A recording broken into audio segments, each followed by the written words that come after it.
Simple lang naman yung gusto ko, na maging tapat ka sa'kin, mahal ko.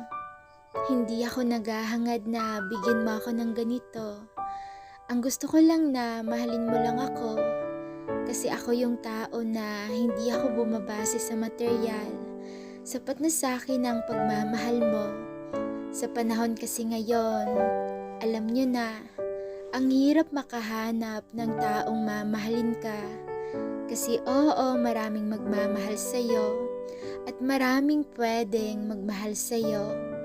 Pero di lahat ng tao ay kayang panindigan ang pangakong ikaw lang. Di lahat ng tao ay kayang panghawakan ang salitang hindi kita iiwan.